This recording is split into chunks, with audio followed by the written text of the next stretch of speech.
국가인권위원회 광주인권사무소가 올해 접수된 진정 건수와 사례를 발표했습니다. 장애인 차별 관련 내용이 전체의 25%로 높은 비중을 차지했고 또 경찰 조사 과정에서의 인권 침해도 많았습니다. 광주의 인권 현 주소는 어디쯤인지 국가인권위원회 광주인권사무소 송병관 조사팀장과 이야기 나눠보겠습니다. 안녕하십니까? 네, 안녕하세요. 네, 올해도 인권과 관련해서 많은 진정이 있었죠. 네. 사안별로 주목할 만한 내용이나 특징들 어떤 게 있을까요? 네, 먼저 그 인권에 관한 이야기를 할 수 있도록 자리 만들어 주셔서 감사합니다. 네. 인권은 결국 사람 이야기인데요.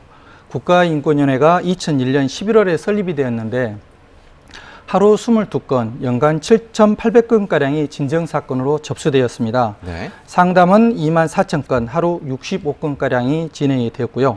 광주 사무소로는 연간 705건가량이 접수되었는데 여전히 구금, 장애인 차별, 경찰 사건 순으로 접수가 되었습니다.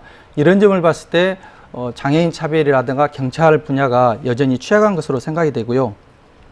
사람들이 상호작용하고 생활하는 곳에는 다양한 인권 문제가 발생한다고 생각이 됩니다. 네, 많은 분들이 광주를 인권도시라고 이야기하지 않습니까? 네.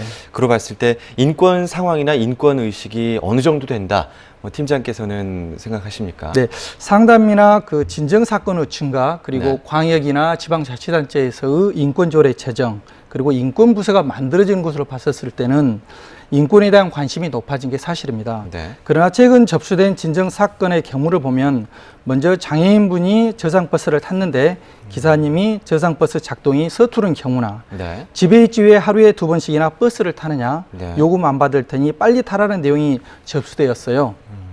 이런 경우를 봤었을 때는 장애인에 대한 인식 부족이나 그리고 차별적인 경우가 여전히 존재한다고 할 수가 있고요. 네. 두 번째는 표현의 자유 침해 사례인데 네. 이른 시위는 집회 및 시위에 관한 법률을 적용받지 않는 일명 나홀로 시위로 알려져 있습니다. 그런데 지방자치단체의 사업을 반대하며 이른 시위를 한 초등교사에 대하여 공무원들이 읍면사무소에 교사직 박탈을 위한 탄원서를 비치하고 서명을 받아 교육당국에 제출한 경우가 있었는데 노력해야 할 부분이 많다고 보입니다. 네, 그리고 최근에는 또 지자체장의 욕설이나 직장 내 갑질이 발생해서 보도해드린 적이 있는데 네. 이처럼 인권 침해 상황들이 계속해서 발생하는 이유는 어디에 있을까요? 네, 진정 사건을 처리하다 보면은 많은 사람들을 만나게 되는데요. 진정인은 감수성이 높은 반면에 가해자, 즉 피진정인들은 인권 교육을 한 번도 받지 않았거나 보편적 권리인 인권에 대해서 잘 모르는 경우를 자주 접하게 됩니다.